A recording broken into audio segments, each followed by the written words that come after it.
నమస్తే. ఆస్ట్రో మార్గం ఛానల్కి స్వాగతం. నా పేరు Vijayalakshmi, Vedic and KP astrologer. ఈ వీడియోలో 2026 సంవత్సరం జూన్ మాసం గోచార అంచనాలు సింహరాశి వారికి గోచార అంచనాలు జూన్ మాసంలో. ఈ సింహరాశిలో 9 నక్షత్ర పాదాలు ఉంటాయి. మకా నక్షత్రం 4 పాదాలు, పుబ్బా నక్షత్రం 4 పాదాలు, ఉత్తర ఫాల్గుని నక్షత్రం 1వ పాదం. వెరసి 9 పాదాల వారికి కూడా ఈ చెప్పబోయే ఫలితాలు వర్తిస్తాయి అనేది చెప్పటం జరుగుతుంది. అయితే ఖగోళంలో ఇతర గ్రహాలు ఎట్ ప్రజెంట్లో 5 గ్రహాలు స్థాన మార్పులు జరుగుతాయి. జూన్ 2వ తేదీ నుండి ముఖ్యంగా గురువు మిథున రాశి నుండి కర్కాటక రాశిలో ప్రవేశించి సంచరించడం జరుగుతుంది. అలాగే శుక్రుడు కూడా 8వ తేదీ వరకు మిథున రాశిలో సంచరించి 9వ తేదీ నుండి కర్కాటక రాశిలో ప్రవేశించి సంచరించడం జరుగుతుంది. ఇక బుధుడు కూడా 21 వరకు మిథున రాశిలో సంచరించి 22 నుండి వారాంతం నెల వరకు చివరి వరకు కూడా కర్కాటక రాశిలో సంచరిస్తాడు. అక్కడ కర్కాటక రాశిలో గురు శుక్ర బుధులు సంచరించడం జరుగుతుంది ఆయా తేదీల నుండి. ఇక సూర్యుడు వృషభ రాశిలో 15 వరకు సంచరించి 15 నుండి మిథున రాశిలో సంచారం చేస్తాడు. అలాగే కుజుడు మేషరాశిలో 20వ తేదీ వరకు సంచరించి 21 నుండి వృషభ రాశిలోకి సంచారం చేయటం జరుగుతుంది.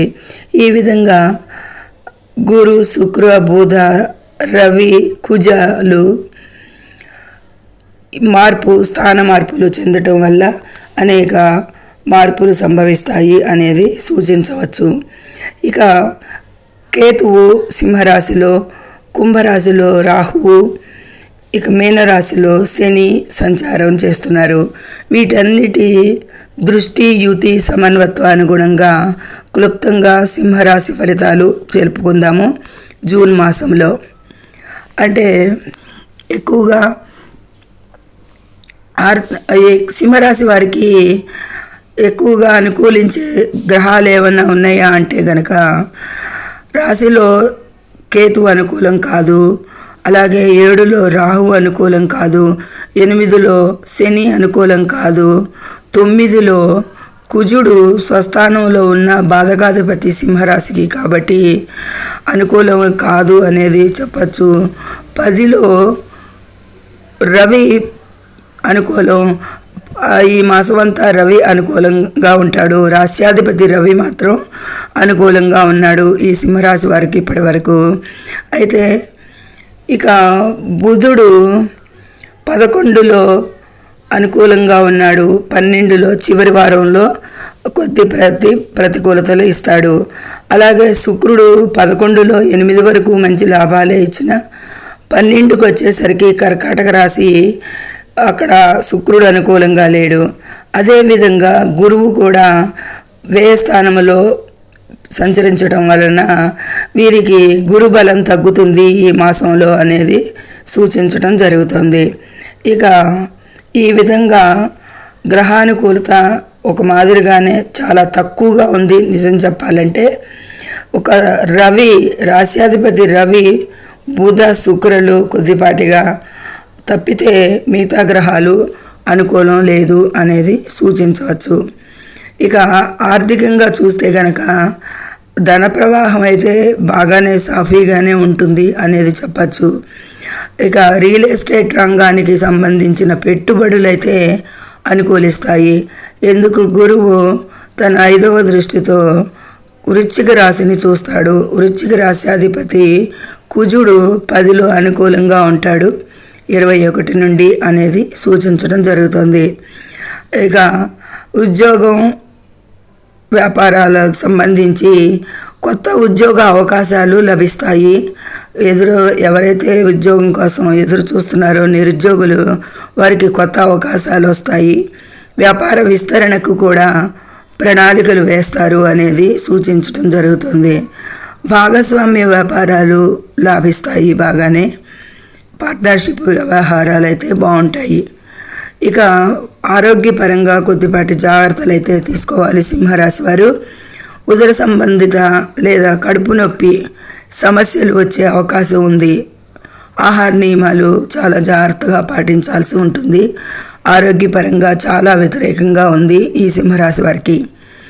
ఇక ఉన్నత విద్యా రంగంలోని వారికి రీసెర్చ్ వర్క్లో మంచి గుర్తింపు వస్తుంది. రీసెర్చ్లో ఉన్న వారికి విదేశీ ప్రయాణాలు అయితే కనుక వారికి మంచిగా రిజల్ట్స్ ఇస్తాయి, ఫలితాలు ఉంటాయి అనేది సూచిస్తుంది. విదేశీ ప్రయాణాలు కలిసి వస్తాయి. ఇక కోర్టు కేసులు, ఆస్తులు, అప్పులు, వివాదాలు ఇవన్నీ కూడా ఈ మాసంలో ఒక కొలిక్కి వచ్చే అవకాశాలు కనిపిస్తున్నాయి గోచారంలో. ఇక శత్రువులు అయితే మాత్రం వారి కుతంత్రాలు, వారి ప్లాన్స్ కూడా వీరి మీద ఈ మాసంలో పనిచేయవు, విఫలమవుతాయి అనేది సూచించవచ్చు. అంటే ఒక రకంగా శత్రు బెడద ఉండదు ఈ మాసంలో వీరికి, సింహరాశి వారికి అనేది సూచిస్తుంది. ఇక కోర్టు వ్యవహారాల్లో కూడా మంచి అనుకూలతలు లభిస్తాయి. విజయం పదంగా వీరికి లభిస్తుంది అనేది కూడా చెప్పచ్చు. ఇక కుటుంబ పెద్దల ఆరోగ్యం విషయంలో కూడా చాలా శ్రద్ధ వహించాల్సి ఉంటుంది. కుటుంబ స్థానం అంటే పెద్దల స్థానం అంటే 9వ స్థానం మేషరాశి. మేషరాశిలో 20 వరకు కూడా కుజుడు సంచరించడం తన స్వస్థానంలో తండ్రి గారి ఆరోగ్యం కానీ పెద్దల ఆరోగ్యం కానీ చాలా శ్రద్ధ వహించాల్సి ఉంటుంది. తోబుట్టువులతో సత్సంబంధాలు అయితే బాగుంటాయి. ఇక ఈ విధమైన 3 వంతులు అధికంగానే ఎక్కువగానే మంచి ఫలితాలే సూచిస్తున్న ఆరోగ్యపరంగా, పెద్దల ఆరోగ్యపరంగా ముఖ్యంగా ఈ విషయాలలో చాలా శ్రద్ధ తీసుకోవాల్సి ఉంటుంది. ఇక ప్రతిరోజు కూడా ఉదయం సూర్య నమస్కారాలు చేయడం మరియు ఓం సూర్యాయ నమః మంత్రాన్ని జపించడం మంచిది. ఇది సింహరాశి వారికి క్లుప్తంగా తెలుసుకుందాము. ఇక సర్వే జనం సుఖినో భవంతు. నచ్చితే లైక్ చేయండి, షేర్ చేయండి, కామెంట్ చేయండి. ముఖ్యంగా సబ్స్క్రైబ్ చేసి లైక్ ఇవ్వండి. మీ లైక్ మాకెంతో ఉపయోగం. ధన్యవాదములు.